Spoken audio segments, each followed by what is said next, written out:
कलयुग के 5 ऐसे सत्य जिन्हें भगवान श्री कृष्ण ने पहले ही बता दिया था। महाभारत काल में पांचों पांडवों के मन में कलयुग के बारे में जानने की बड़ी इच्छा थी। इसलिए उन्होंने एक बार भगवान श्री कृष्ण से पूछ ही लिया कि हे वासुदेव, कलयुग में मनुष्य का जीवन कैसा होगा, मनुष्य के विचार कैसे होंगे और मोक्ष की प्राप्ति कैसे होगी। यह सब सुनकर भगवान श्री कृष्ण ने पांचों पांडवों से कहा कि मैं तुम्हें इसका सीधा उत्तर तो नहीं दे सकता, लेकिन तुम पांचों भाई जंगल में जाओ और जो कुछ भी वहाँ दिखे मुझे आकर विस्तार पूर्वक बताना। मैं तुम्हें उसका कलयुग में प्रभाव बताऊंगा। यह सब सुनकर पांचों पांडव जंगल में गए और उन्होंने वहाँ जो देखा वह देखकर वे आश्चर्यचकित रह गए। फिर पांचों पांडव श्री कृष्ण को बताया कि उन्होंने वहाँ क्या देखा। सबसे पहले युधिष्ठिर ने कहा कि हे वासुदेव, मैंने पहली बार 2 सूंड वाला हाथी देखा। ये मेरे लिए बहुत आश्चर्यजनक था। तब श्री कृष्ण कहते हैं कि कल युग में ऐसे लोग राज करेंगे जो दोनों ओर से शोषण करेंगे, कहेंगे कुछ और करेंगे कुछ और, मन में कुछ और होगा और कर्म कुछ और ही करेंगे। ऐसे ही लोगों का कलयुग में राज होगा। उसके बाद अर्जुन ने कहा कि हे वासुदेव, मैंने जो देखा वह तो इससे भी आश्चर्यजनक था। मैंने एक पक्षी देखा जिसके पंख पर वेद लिखे थे, लेकिन वह मांस खा रही थी। तब श्री कृष्ण बताते हैं कि कलयुग में ऐसे लोग रहेंगे जो बड़े ज्ञानी कहलाएंगे। वे ज्ञान की चर्चा तो करेंगे, लेकिन उनका आचरण राक्षसों जैसा होगा।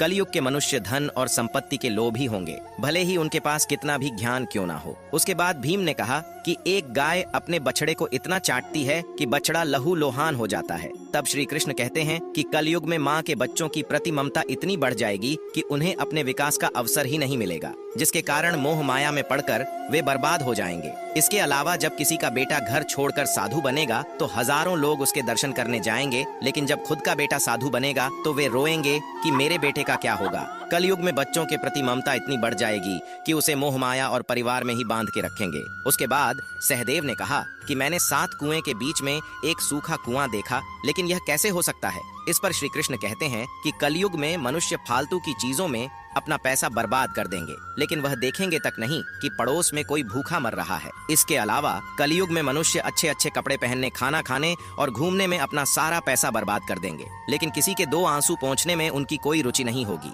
इसके बाद नकुल ने कहा कि एक चट्टान सभी पेड़ पौधे को तोड़ रहा था, लेकिन वह एक छोटे से पौधे पर टकराकर रुक जाता है। इस पर श्री कृष्ण कहते हैं कि कलयुग में लोगों का जीवन पतन हो जाएगा। ऐसे में हरि नाम का एक छोटा सा शब्द उस पतन को रोक पाएगा। अर्थात कलयुग में भी जो मनुष्य धन के लोभ को छोड़कर हरि नाम का जाप करेगा उसे कोई कष्ट नहीं होगा और मृत्यु के बाद उसे मेरी चरणों में जगह मिलेगी। दोस्तों, इस वीडियो को शेयर करके कमेंट में जय श्री हरि अवश्य लिखें।